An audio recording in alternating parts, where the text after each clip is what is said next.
Hola a todos y bienvenidos. El objetivo de la clase de hoy, comprender que en la conquista se establecen regulaciones sobre los derechos y obligaciones de encomenderos e indígenas. Pero antes, un breve repaso de lo que fue la clase pasada, que llevó por título La conquista del Perú. Bueno, para hablar de la conquista del Perú, tenemos que empezar, ¿cierto?, hablando acerca de Francisco Pizarro, conquistador del Perú. Ya en el año 1531 él llega al Perú desde Panamá, dándose por iniciada la conquista. Posteriormente, en el año ya 1532, él se interna en tierras del Imperio Inca. En el año 1533, los españoles al mando de Pizarro toman cautivo a Atahualpa, último emperador inca, para llegar definitivamente a la ciudad capital del Imperio Inca, el Cusco. Bueno, una vez hecha el repaso de la clase anterior, nos vamos a abocar a la clase de hoy, que lleva por título La taza de Santillán y de Gamboa. Bueno, la primera, vamos a comenzar con la taza de Santillán. Bueno, ¿qué es una taza? Las tazas fueron dictámenes que van a decretos, ¿verdad?, que venían emanados desde España, desde la corona española, que van a regular el trabajo del indígena, ¿ya? Bueno, la tasa de Santillán se dictó en el año 1559 bajo el gobierno de García Hurtado de Mendoza. Esta fue una de las decretos eh, o las tasas, una de las tasas más importantes para el periodo que establece. La tasa de Santillán establece de que el trabajo del indígena debía realizarse a través de turnos de trabajo. Bien, al mismo tiempo reguló la edad de los trabajadores entre 18 y 50 años. Lo mismo, ¿cierto? Sucedió, reguló cualquier trabajo del indígena, cualquier faena que realizara, minera y otras tareas realizadas, el indígena debía recibir una retribución por el trabajo. Si trabajaba en una mina, ¿cierto?, la sexta parte del oro obtenido.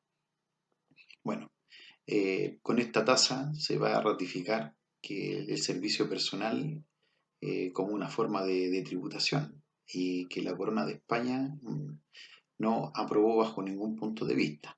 Es decir, hasta aquí se estaba ratificando el servicio personal como forma de tributación. Es decir, el indígena trabajaba al español y esa era como una manera de pagarle tributo al rey de España.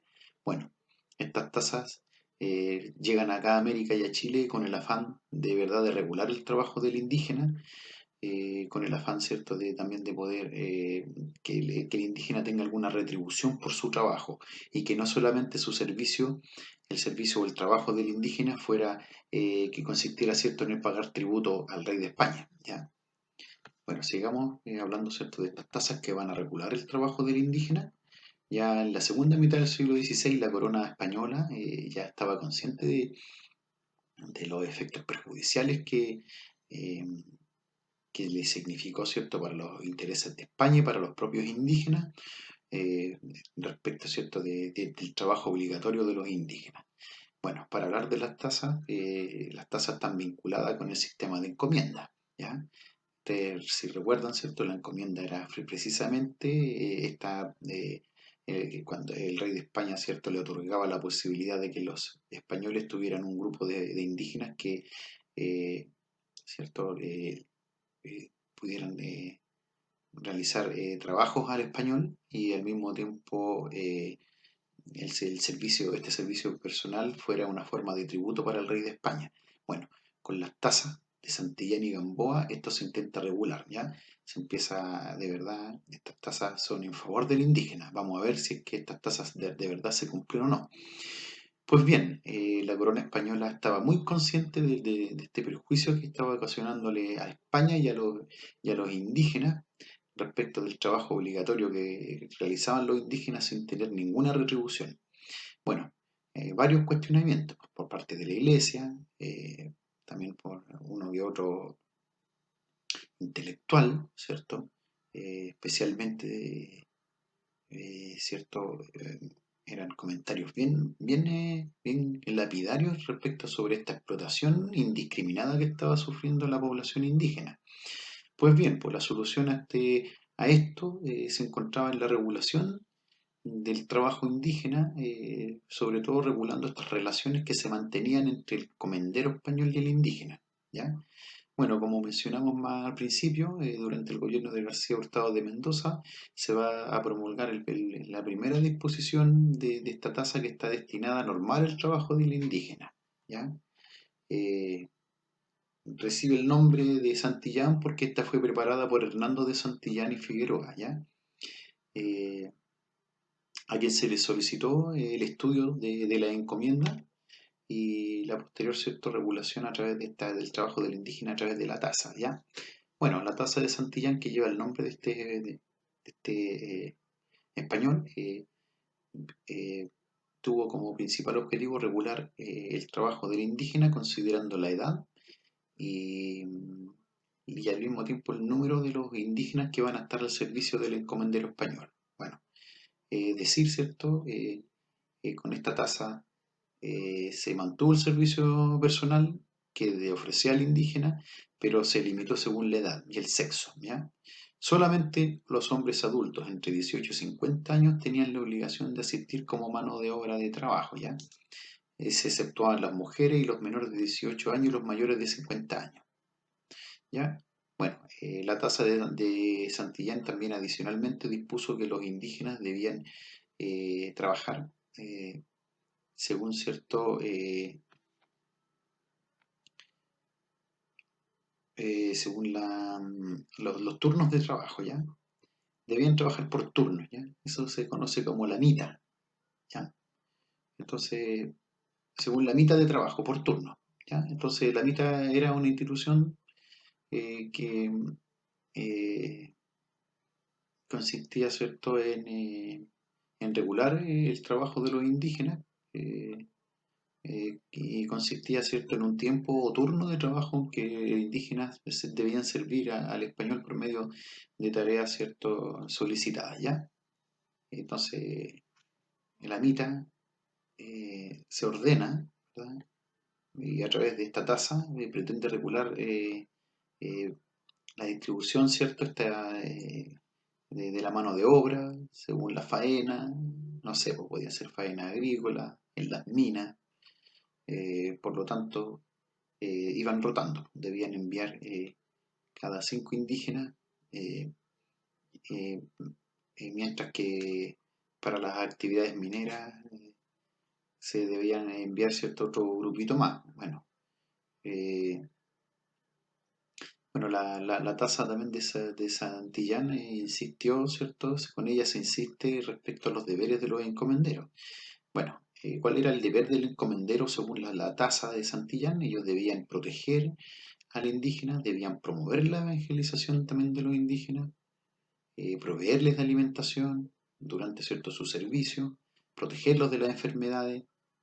Por lo tanto, esta tasa tuvo de verdad una decidida trascendencia para ordenar el trabajo del indígena, ¿ya? Bueno, vamos a continuar, ¿cierto?, en nuestro trabajo. Vamos, ¿cierto?, a hablar ahora de la tasa de Gamboa. Bien, la tasa de Gamboa se dictó en el año 1580 bajo la gobernación de Martí Ruiz de Gamboa, ¿ya?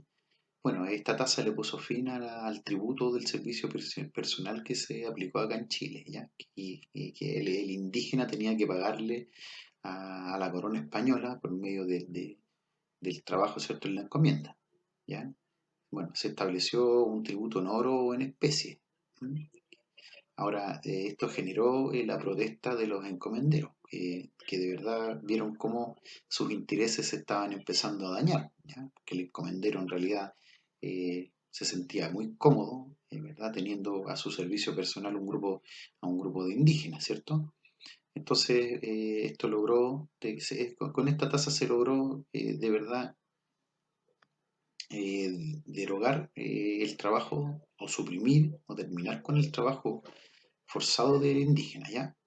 Eh, y vamos a ver qué pasa posteriormente con esta tasa, si surtió, ¿cierto? Si tuvo algún efecto, resultó o no. Bueno, la tasa de Gamboa estableció también una serie de regulaciones sobre el trabajo del indígena y los derechos y obligaciones que los encomenderos debían tener respecto, ¿cierto?, con los indígenas. Bueno, aquí se suprime el servicio, con esta tasa se determina con el servicio personal que los indígenas debían realizar como forma de pago al español encomendero. Y esto se reemplazó por lo siguiente: se implantó un sistema de pago de tributo en dinero o especie.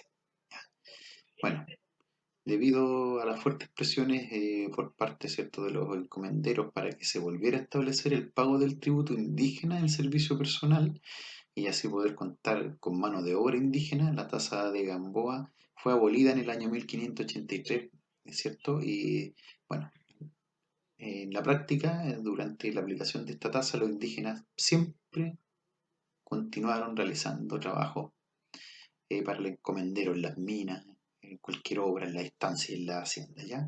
En rigor, la tasa de Gamboa no tuvo el resultado que se esperaba, el indígena continuó trabajando, ofreciendo, ¿cierto?, su trabajo, servicio personal a modo de tributo, y no le cambió mucho, ¿cierto?, la vida laboral al indígena, por el contrario, empeoró. Bueno, como lo señalamos más arriba, es esencial, ¿cierto?, referirse al sistema de encomienda para hablar de estas tasas, pues. Y bueno, el sistema de encomienda, ¿cierto?, fue la principal forma que tuvo la corona española para premiar el esfuerzo de los conquistadores por sus servicios en América. Entonces, consistió en un derecho que la corona le concedía eh, a los españoles, ¿cierto?, entregándole, ¿cierto?, a su servicio un grupo de indígenas, en donde los españoles iban a percibir para sí los tributos del trabajo que el indígena, ¿cierto?, realizara, ¿ya? Bueno, esto era de por vida, eh, y era conforme, ¿cierto?, a la ley que en ese momento, ¿cierto?, imperaba. Ahora, por otra parte, el encomendero español tenía, ¿cierto?, el deber de cuidar al indígena, protegerlo y también de defenderlo, ¿verdad? Eh, y enseñarle la evangelización, alimentarlo, cuidarlo. Bueno, en Chile la encomienda también fue formulada como un pago de tributo por parte del indígena. También fue adquiriendo características bien propias, se adecuó también a las condiciones de los indígenas de acá de Chile. Eh, bueno, básicamente, ¿cierto? Eh, Acá básicamente el indígena le tributaba al español, ¿ya? Bueno, eh, esto nace con Pedro de Valdivia, ¿ya? Con Pedro de Valdivia él realizó las primeras reparticiones de indios encomendados, ¿ya? Y bueno, estaban, ¿cierto?, obligados a prestar servicio personal. Esto es como una especie de mano de obra para el español, especialmente pensando en que el español venía, ¿cierto?, acá a América por fama, gloria y fortuna, especialmente el oro, buscaba oro. Por lo tanto, los indígenas resultaron ser una mano de obra necesaria para explotar los lavaderos de oro, ya que fue la base fundamental de la economía durante el siglo XVI.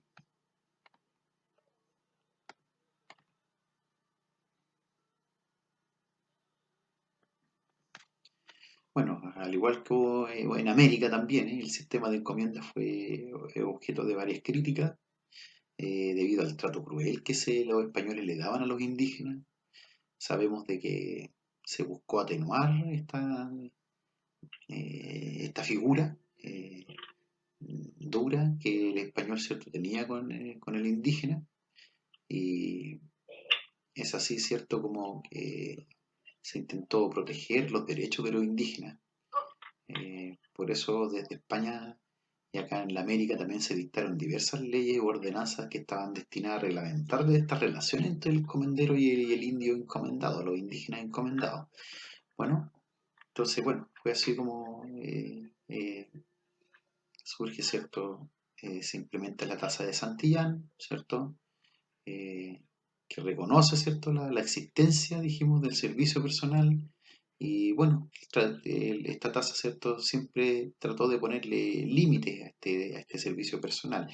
Fue así como se prohibió que los indios cargaran también, cargaran mucho peso, como lo dijimos, bueno, en la faena, por supuesto que cargar muchos kilos también se prohibió, se limitó la edad para el servicio, se establecieron turnos de trabajo. Bueno, esta ordenanza determinó que los indígenas que se dedicaban a las labores de la minería debían, ¿cierto?, recibir una parte del oro extraído, ¿ya? Esto lo dijimos más arriba, ¿verdad? Y estamos haciendo una especie de, para recordar lo que ya hemos visto hasta el momento, ¿ya? Bueno, la tasa de Gamboa también tuvo el mismo propósito, fue de corta duración, en la práctica resultó un fracaso, como lo dijimos, ¿cierto? Los encomenderos rechazaron esta tasa y los indígenas de verdad se vieron obligados de nuevo a, a volver al trabajo del encomendero, se volvió a abusar de ellos, se aprovecharon de verdad de lo que el indígena estaba recibiendo en esos momentos, de sus rentas. Por lo tanto, los conquistadores encomenderos, los españoles encomenderos, se convirtieron en un grupo privilegiado que se constituyó, ¿cierto?, en el sector que va a predominar la sociedad, ¿ya? Y por supuesto que la encomienda se va a convertir en la base de la riqueza eh, para el español, ¿ya? Bueno, básicamente en esto consistieron las tasas. Vamos hoy, en este instante vamos a hacer un repaso de lo que fueron las tasas. Bueno, las tasas, como dijimos, se- son disposiciones, ¿verdad?, que emanan desde España y acá también en América también se realizaron, que tiene que ver con regular el trabajo del indígena, la relación, ¿cierto?, entre el encomendero y el encomendado, básicamente pensando en que el indígena estaba realizando el servicio personal como tributo. Y sin embargo, las tasas, ¿cierto?, de Santillán y Gamboa eh, tuvo como principal objetivo, ¿verdad?, regular la edad de trabajar, de trabajo, ¿verdad?, la cantidad de indígenas que van a estar puestos al servicio del encomendero. Bueno, en ese sentido mantuvo el servicio personal estuvo limitado según la edad y el sexo, ¿ya? Se establece que los adultos entre 18 y 50 años tenían la obligación de asistir como mano de obra de trabajo. Las mujeres, ¿verdad?, estaban al margen de todo esto, y los menores de 18 años y los mayores de 50 años tampoco debían, ¿cierto?, trabajar. Bueno, estas tasas fueron un fracaso. Vamos a darnos cuenta de que el sistema de encomienda continuó siendo una instancia en donde el español, a través de la explotación del indígena, visto como una mano de obra, continuó realizándose así, haciendo servicio personal, pagando tributo, y en rigor, ¿cierto?, estas tasas que intentaron regular el trabajo del indígena no resultaron, fueron un rotundo fracaso. Bueno, jóvenes, hasta aquí la clase de hoy. No se olviden de que al final de cada sesión hay dos preguntas que usted debe responder. La primera dice, ¿qué es una taza? Y dos, ¿qué diferencia existen entre la taza de Gamboa y de Santillán? Bueno, jóvenes, yo me despido. Nos vemos en la próxima clase. Eh,